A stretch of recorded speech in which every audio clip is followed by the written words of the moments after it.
Hello and welcome back to a new episode of Wintermute. And I brought us back here to the room. We wait for Chase. I just ran ahead. And I saved, and I hope it's not gonna bug out again. There she is.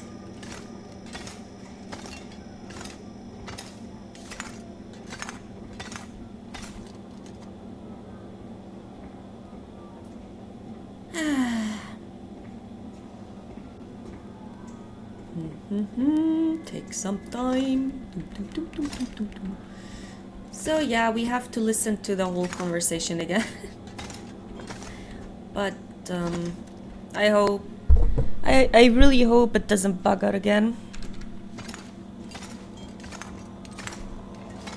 Well, there she is, the Suzuki radio telescope. Isn't she beautiful? Lit up by the aurora, no less. I've never seen it so bright. It's massive. Let's hope we're not too late.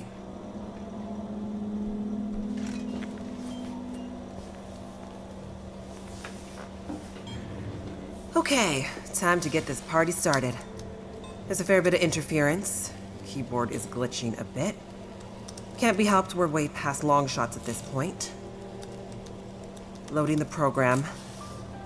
Now. Are you in place? I'm seeing some spikes on the sensors at the peak. Shouldn't be long now. What do you need me to do? Okay, this is the tricky part.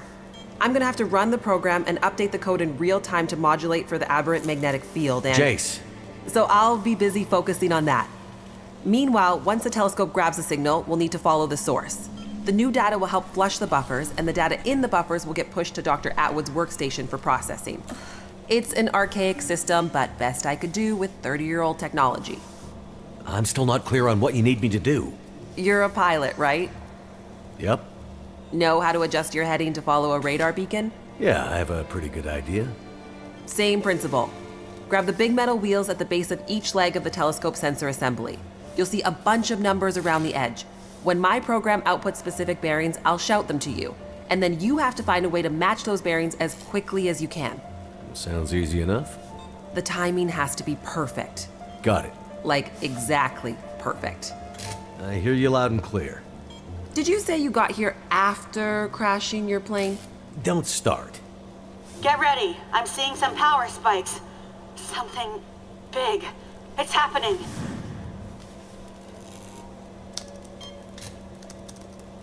Get ready, Mackenzie.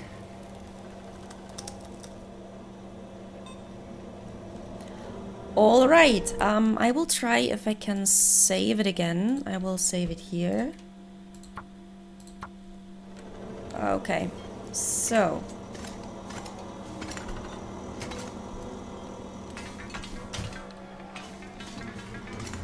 What a mess. Look for the wheel, Mackenzie.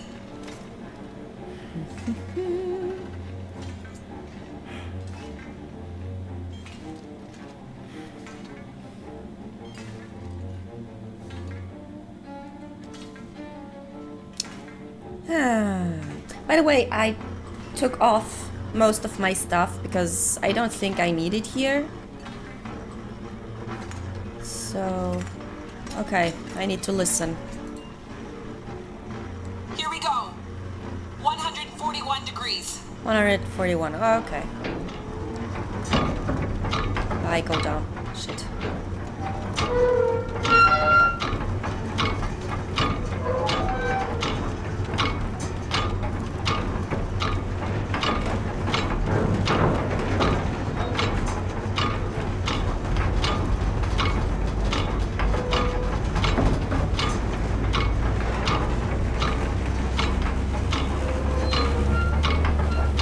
No. A little bit back. Okay. First thing is done. Now I save it again. All right.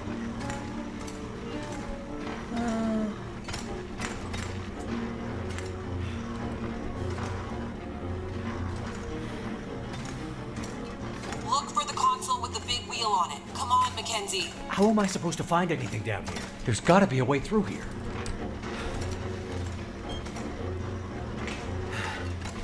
The dish is huge. Oh. Okay. That's it. We're getting close now. Keep going. Okay. 67 degrees. 67, okay.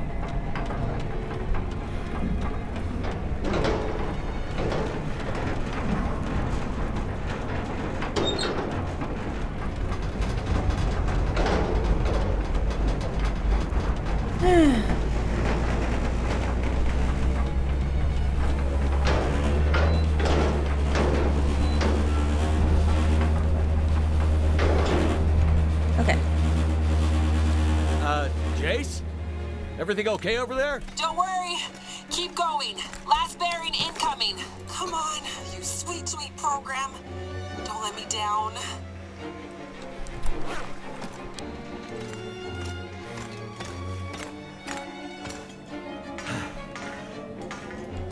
Oh yeah. I should save again. Yeah.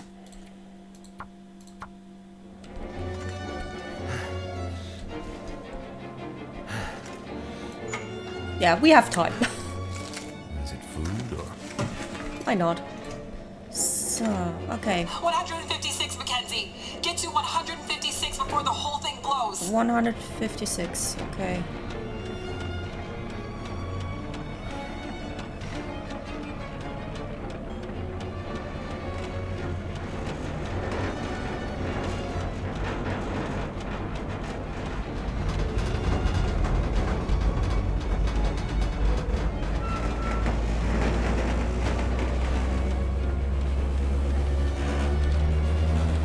Okay. I did it? Mackenzie.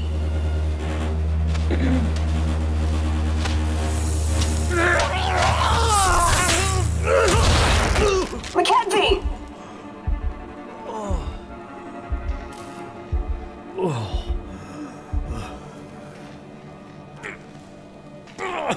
All right.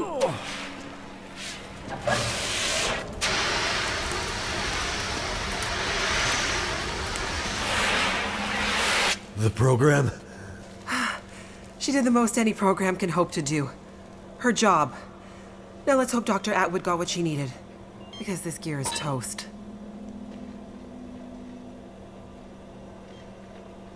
Okay.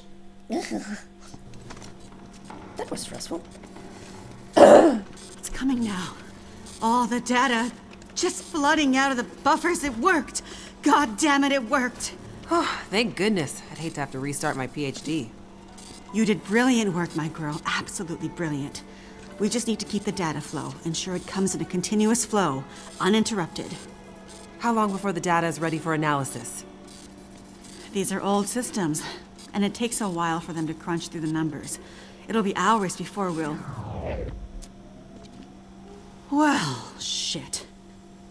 What the hell just happened? It's not the power this time. Geothermal plant's still showing up green on the board. Some kind of overload, or emergency shutdown. What now? Now we do this the old-fashioned way. We start combing through the numbers. I'll get us some light.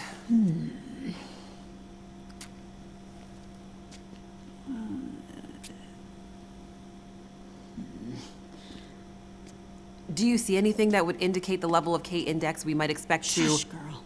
Let me read. Do you want me to grab a printout and Could it be a G10? Is there something I can do to... Aha! Here it is. Here it is. There it is. What do you see? It can't be. That silly old British bastard was right. He just never knew how right he was. Why did it have to happen in our time? British bastard? Please explain.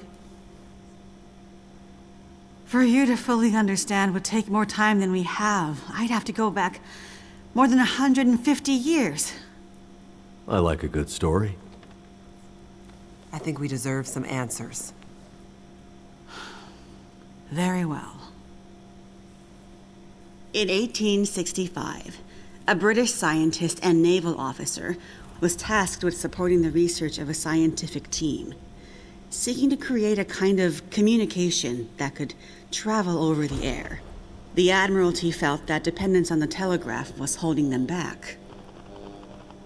This Navy man was inspired by stories he'd heard about the Carrington event 6 years prior, at the time the largest geomagnetic event ever recorded. He had heard that the abundance of static electricity in the air had powered telegraph lines, even after the operators had unplugged them. Fires broke out due to this geomagnetically induced current. It got him thinking. This scientist's research led him all over the world, and he began to piece together a picture of the Earth's geomagnetic profile, and something about the operation of the sun and its effects on the Earth's magnetic field. Remember, this was 150 years ago, and well before they had the equipment to prove any of this. But a theory began to take shape in his mind that suggested the sun went through cycles of geomagnetic activity, waxing and waning, but sometimes spiking inexplicably in dramatic ways. The historical record held evidence of many of these events, but in pre-industrial times, the impacts were more subtle. Even in the mid-1800s, there wasn't enough power infrastructure to really feel the impact of these spikes, so it wasn't of grave concern. But the growing dependence on telegraphy suggested this shouldn't be ignored. And this scientist predicted that if the level of electrification continued to grow exponentially, as was predicted, this would create a serious vulnerability that could be exploited by their enemies at great cost to industry and society at large. He was given a secret commission from the Royal Geographical Society to prove his theories and to come up with a strategy that would ensure the British were in the strongest position to exploit any such geomagnetic disaster. After another decade of research, this scientist began to suspect that this geomagnetic current that existed all around them could impact many other things, and more deeply. He began to study migration patterns of animals and gathered evidence of whale strandings, bird die-offs, and other unexplained mysteries relating to animals' innate abilities to navigate vast distances with great precision without the benefit of modern tools or equipment. Eventually, he knew he had to travel north to the Arctic to really test his theories. And in December of 1865, he took a ship and a crew of Navy scientists and mariners in a specially commissioned research vessel, a modified bomb mortar ship, fashioned after the Terror and Erebus from the ill-fated Franklin expedition.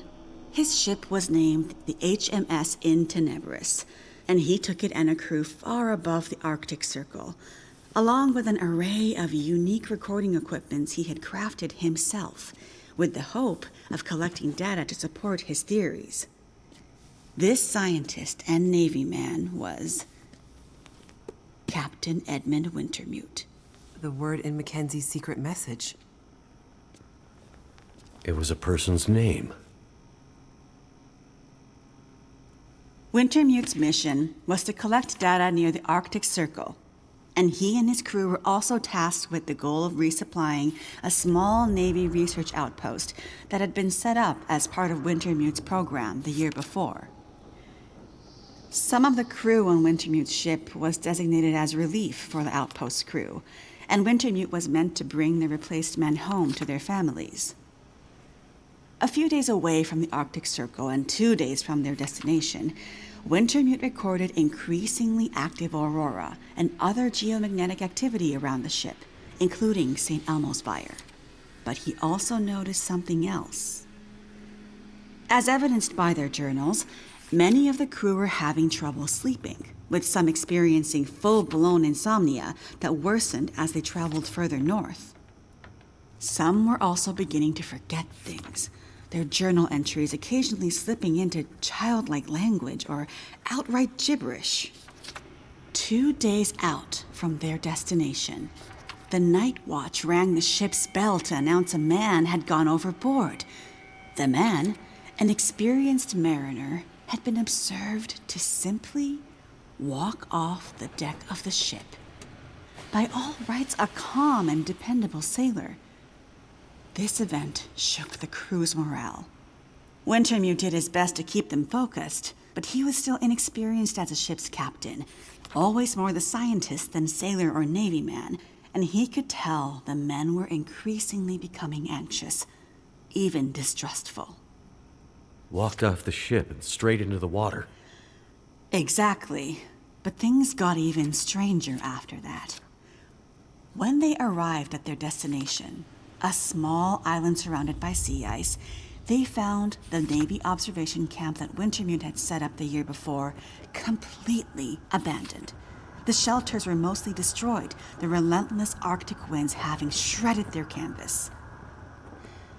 The sled dogs were killed, some seeming to have been eaten. Many of the men were found dead, their bodies frozen in their beds, some showing signs of having been attacked or murdered. Yikes.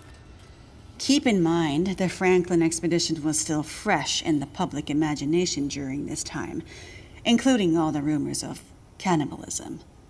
Wintermute could tell some of his men were nearing their breaking point, so he sent them back to the ship and took only a small group of trusted officers with him to search the rest of the small island. On the far northern side, in an icy bay, they found the remainder of the outpost crew, their bodies frozen solid in the ice. Some appear to have walked in and simply frozen in place. Jesus. And I thought we had it bad. Not wanting to completely abandon his research, but also recognizing the fragility of his situation, Wintermute kept a small group of trusted and hardy men with him. He offloaded sufficient provisions and equipment for them to survive up to 6 months, and sent the crew and the Intenebris back to London, with the request that they send a rescue ship to pick them up. That's dedication. But what does it have to do with our data? I'm getting there. Months later, the relief ship returned to find only Wintermute remained. He had left books of scrawled notes, data he had gathered using his novel devices, sketches and observances of the men he had kept with him, and a detailed diary outlining their slow but progressive decline into a kind of fugue and madness. Wintermute was accused of murdering the men, brought back in shackles, and once back in England, summarily court-martialed and committed to a sanatorium. His equipment, journals, and the data therein were hidden by the Admiralty, and the Royal Geographical Society renounced Wintermute's membership and denounced his research, claiming he had gone rogue. His work disappeared for over a century, until I dug it up.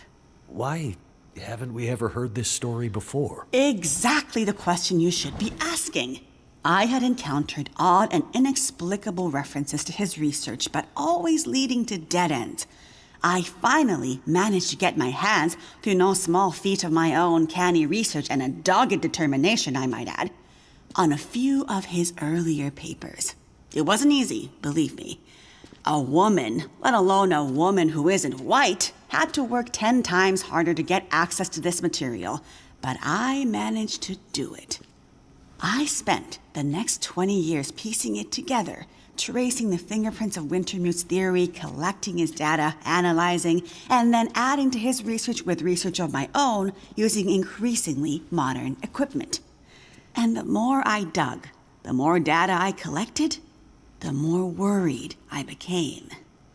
Because not only had Wintermute's original fear come to pass, that the world had become dependent on the electrical grid, a technology that would easily be taken offline should any Carrington-level geomagnetic event occur, but even worse, that the Carrington event of 1859 was like a tiny spark compared to the massive, overwhelming storm that might come in the future. I started to talk to others about this, but of course people thought I was crazy. They ignored me at first, then started to denounce me, and then ostracize me, until I eventually found myself so far on the fringes of accepted science that I was entirely isolated, with nobody to trust, nobody who would believe me.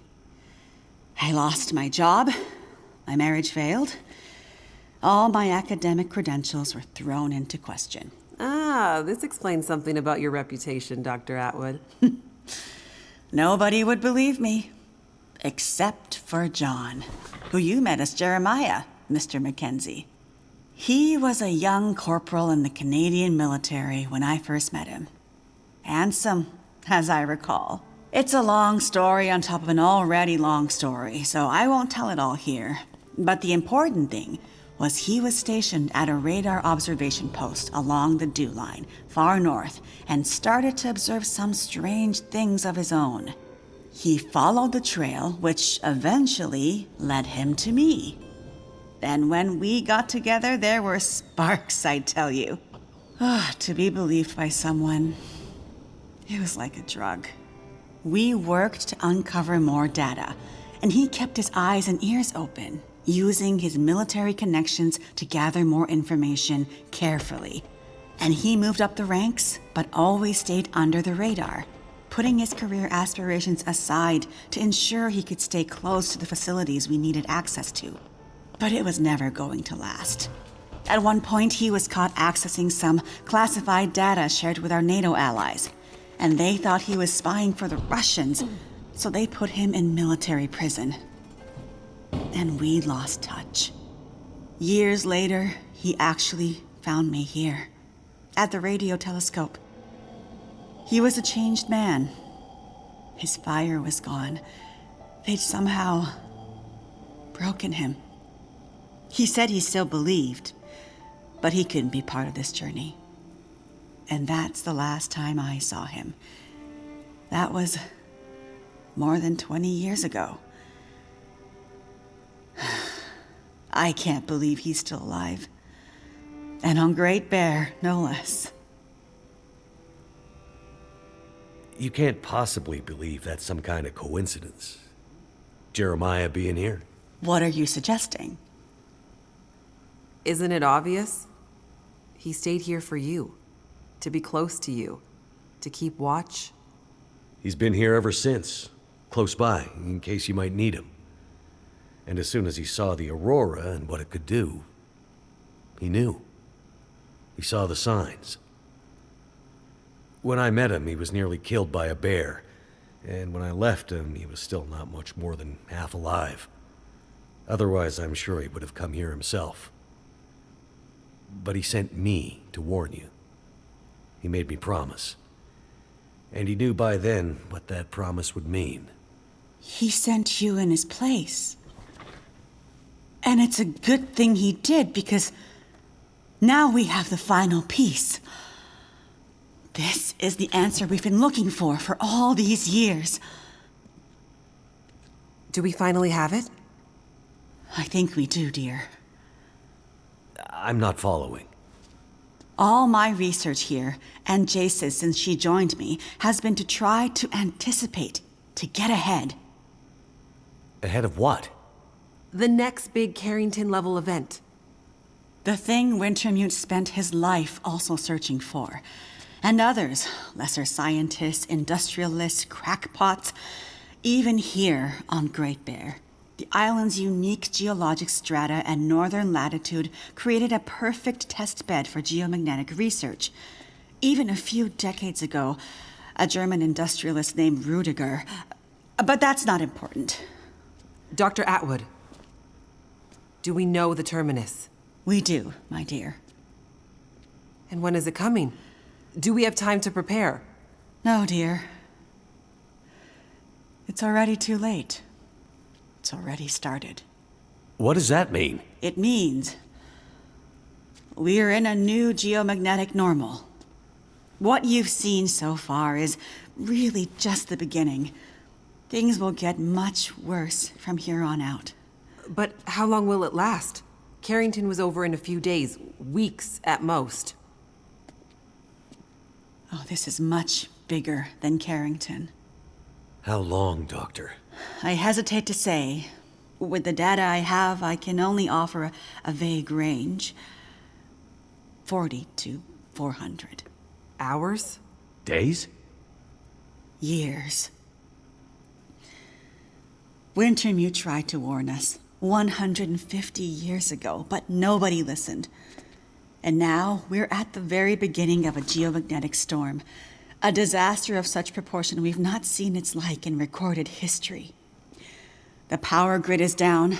Everything humanity has built over the last 100 years or more, based on technology, electronics, everything based on the integrated circuit, electricity, it's gone. It's all gone. Nature is changing, and soon we'll begin to see the impact on people. We won't emerge unscathed. And this period of darkness will last from 40 to 400 years. A new dark age, the long dark. And what humanity will exist on the other side of it, I cannot even begin to guess. Then I need to warn her. I need to get to Perseverance Mills. You're talking about your ex-wife, the doctor? Astrid will be there. And she needs what's in this hard case. What's in the case, and what kind of doctor? She's a researcher. Insomnia, memory loss, fugue states. I think she stole some experimental meds. She's trying to help a friend. A child that's suffering from some mysterious illness. I'm not sure. Go to her. Regardless of what's in the case, you can bring her here. Her and anyone else you care about. We have to think about the survival of the species now. But what can we possibly do here? Oh, Jace, my silly girl. Have you forgotten what this facility is built on? I just know it's some government thing. Before it was repurposed for use with the radio telescope, this was an observation post for monitoring satellite communications. Mostly American, Russian, some Chinese, Cold War stuff. But why here? Who would think we'd be spying from here? Exactly. A few floors below us are the magnetically shielded dorms and storerooms designed for the folks who used to live and work here back in the Cold War. The whole place is basically a big bunker. Right. And the team that built the geothermal plant left various supplies behind. Exactly. There's probably enough dry rations and assorted supplies there to feed dozens of people for a couple of years. Survival of the species, huh? I'm afraid so. Then I better get to it.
Could end up being useful.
I'm talking and talking and talking and forgot to press the button so you can hear me. Great. Yeah, now you have a load of silence while I walk around and look. Sorry. I just said, yeah, it's bad, I cannot sleep, and I did not find a bad roll. What is even worse?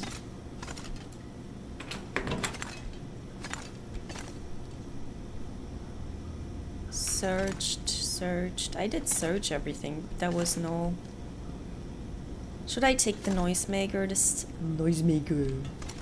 Noisemaker this time?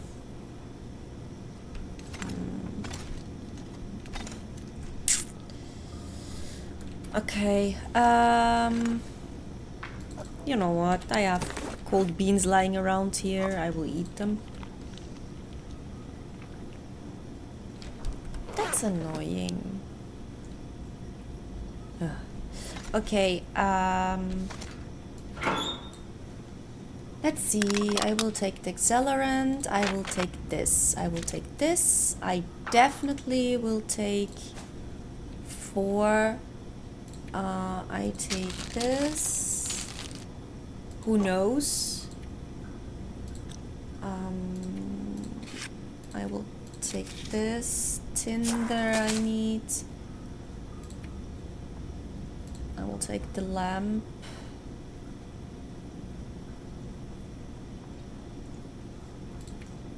This I take these. This I take for sure. I don't have a gun, but hatchet, knife. This I take. Who knows?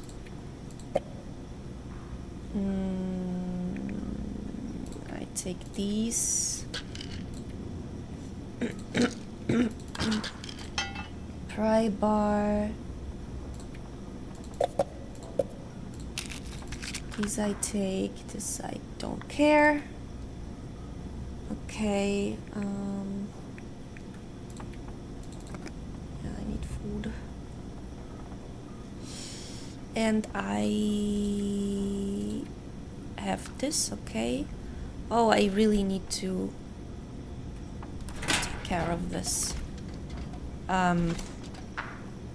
If I find it. That's it. Wait. Too heavy. I take all the stuff. La la la la la la la la. Okay, so alright, I need to look at my clothes. I need to mend this. Okay, do I have? No. Alright. First of all, I need this.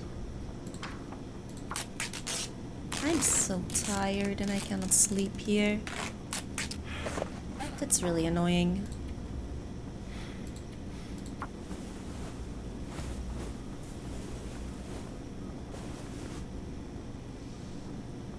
Okay, this is enough.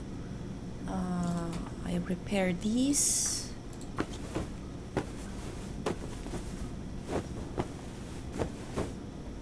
That I don't find a bed is so annoying.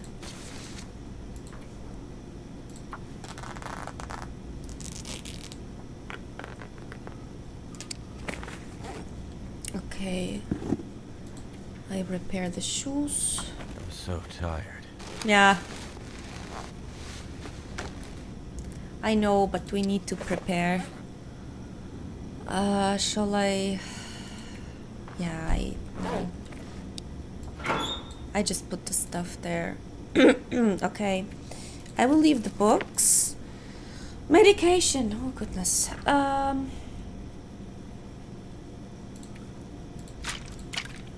This I take.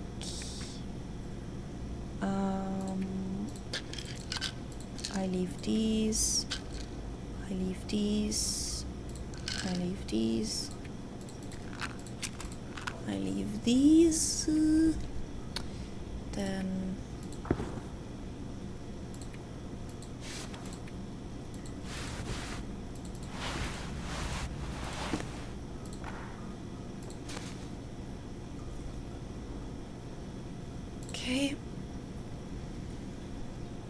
road.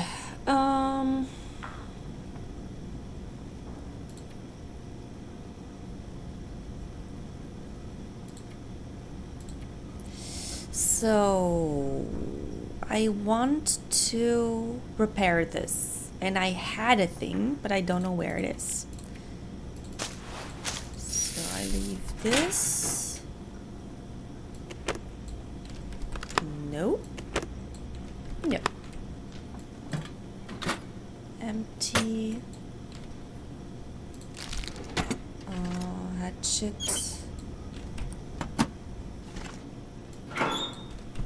These are this. That's annoying a bit. I had one, but I think I threw it.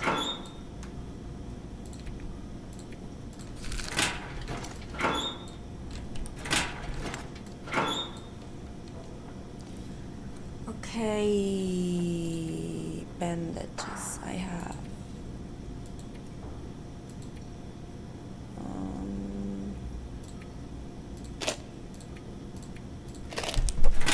Okay.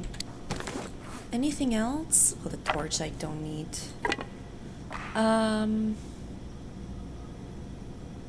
Hunting knife. Yeah, I had a whetstone and shit, but I lost it. I will take these. I dropped it outside. I am tired. I don't have a bathroll. That's super annoying.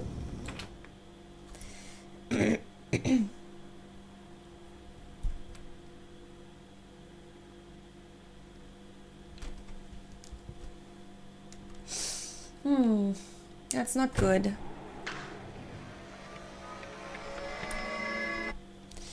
Okay, I will save the game. I save here. Okay. But I need to go this way anyway, so I hope that I find the stuff that I dropped.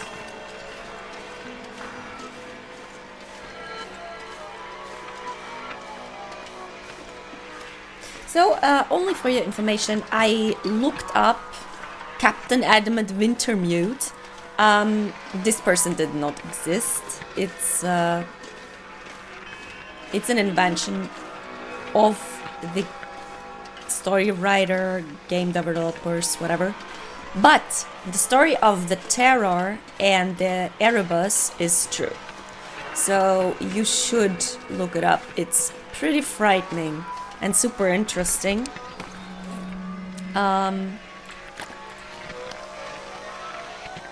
It's much more weird. I also think that it has in its mystery state, it reminds me the Dyatlov Pass incident.